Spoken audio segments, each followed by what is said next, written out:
Tinchlikmi aka? Bunisini sendan so'rash kerak, tinchlikmi deb. Nima bo'ldi? Qizing uyda yo'q ekan 2 kundan beri. Nima ish qilib yuribsan sen? Ha endi o'rtoqlarinikida bo'lsa kerak.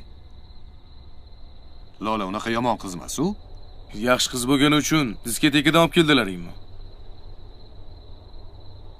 Ha endi hozir shunaqa yoshi, bilasiz-ku aka.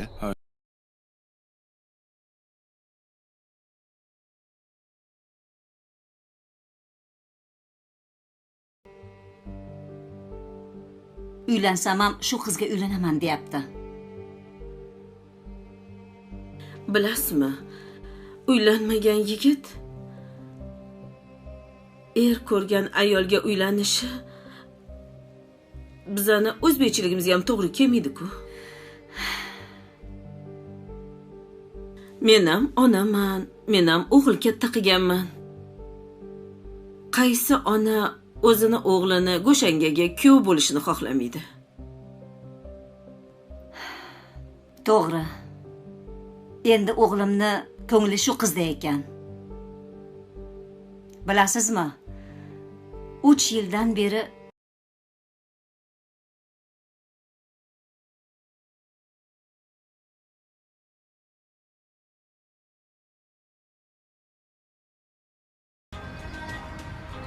Onasi duolari kamaydimi? Bunda meni aybim yo'q, qo'limni qo'yib yuboring. Shabnam, meni kechir. Aybimni tan olib kelyapman yoningga.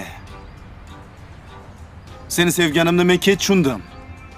Men esa boshqa sizni sevmayman.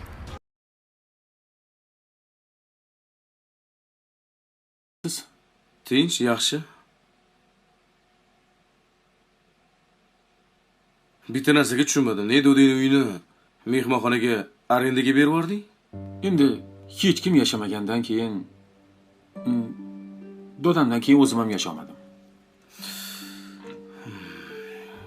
Kimdir foydalanyapti mayli. Bunaqa uylar Toshkentda kam. Bilmadim, balki yo'qdir. Muzey-ku, uy emas. Bundan ko'ra Dodini chirog'ini yoqib o'tirsang bo'lmaydimi? Amerikada nima bor? Bu yoqda ish bor, biznes bor, pul bor. Shu masalada keldim. Do'konimni, o'zimni ulushimni sotmoq.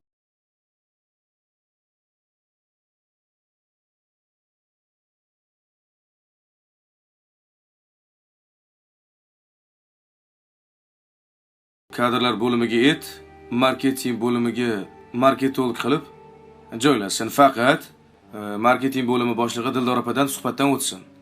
Xo'p, tushundingmi? hozir to'g'rimi? Ha, keyin bular ketganidan keyin yonimga kirgin. Xo'p bo'ladi. Suhbatdan ham o'tadimi? Iya. Men o'rtog'im yaxshi biladi. Seni o'rtog'ing seni, o'zini, hayotini, hamma narsani bilishi mumkin, lekin marketing bitta yo'nal.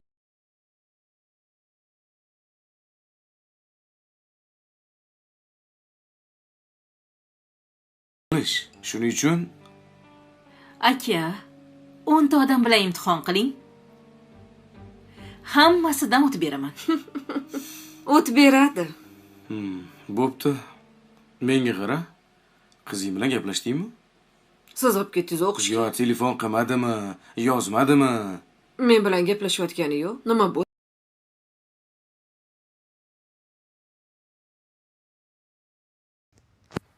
Hi viewers, how are you. उम्मीद करता हूँ सब खैरियत से होंगे। आपका स्वागत है इस नए एपिसोड में, रंग से इस गुलार के ड्रामों में। तो इस किस्म में हमें बताता है कि रात की खामोशी में टॉस्केंट की सड़कों पर बिखरी हुई रोशियों के बीच नफीसा के दिन में एक तूफ़ान बरपा था। उसकी आंखों में नमी थी, मगर चेहरे पर ज़िद और अज़म की रोशनी। उसने आहिस्ता से कहा, जैसे खुद अपने अंदर के खौफ को ललकार रही हूँ। दूसरी तरफ दिलशाद, जो कभी उसकी ज़िंदगी के सबसे रोशन किरण था, अब अजनबी लगने लगा था। उसके हाथों की लर्जिश, उसकी आंखों में छुपी हुई बेचैनी, सब कुछ कह रही थी मगर ज़ुबान पर वही सख्त लहजा, वही गुरूर। हमारी आस ने तो दिलशाद ने नफीसा से कहा कि हमारी राहें अब जुदा हैं। नफीसा ये जुमला सुनकर उसकी दिल पर किसी खंजर की तरह लगा, मगर उसके होंठों पर एक तलख मुस्कुराहट आ गई और उसने कहा कि तो इस वक्त दिलशाद ने कहा कि अब हमारी राहें जुदा हैं।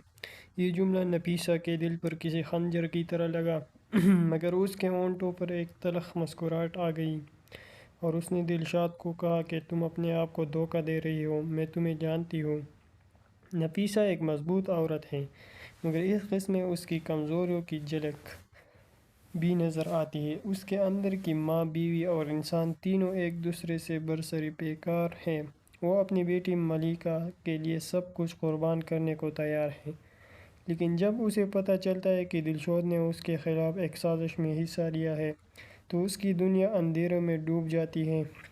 एक मंज़र में वो आईने के सामने खड़ी हो खुद से कहती है, मैं उन बेरंग फूलों की तरह बन गई हूँ, खूबसूरती तो है मगर ज़िंदगी नहीं। ये जुमला उस पूरे ड्रामे के इन्वान की गहराई को ज़ाहिर करता है। रंगसीस गुलार, यानी वो लोग जो देखने में ज़िंदा हैं मगर अंदर से मर चुके हैं। दिलशाद का किरदार इस क़िस्म में एक बड़े मोड़ से गुज़रता है। वो अपनी माजी, अपनी गलतियों और ख़ुदगर्ज़ी के बोझ तले दब चुका है। उसे एहसास होता है कि उसने जिस औरत को धोखा दिया वही उसकी असल ताकत थी, मगर अब सब कुछ हाथ से निकल चुका है। एक रात जब वो तन्हा अपने दफ्तर में बैठा हुआ था, उसकी आंखों में बिछतावे के साए उतर आती। ये लम्हा नाज़रीन के लिए एक दर्दनाक खामोशी लेकर आता था, एक ऐसा खामोश मंज़र जो लफ्ज़ों से ज़्यादा बोलता था। किस के दरमियानी हिस्से में ज़ोहरा नफीसा के करीबी दोस्त एक अहम किरदार अदा करती है। वो नफीसा को समझाती है कि कभी कभी खामोश भी जवाब होती है। ज़ोहरा के अल्फाज नफीसा के दिल में गूंजते रहे और वो फैसला करती है कि अब वो अपनी कमज़ोरी नहीं दिखाएंगी। किस्त के आखिरी लम्हात में कहानी अपने उरूज पर पहुंचती है। दिलशाद एक हादसे का शिकार होता है। वो अपनी कार लेकर नफीसा से माफ़ी मांगने जा रहा होता है, मगर बारिश में गाड़ी फिसल जाती है। दूसरी तरफ नफीसा को एक फ़ोन कॉल आती है, दिलशाद का एक्सीडेंट हो गया है।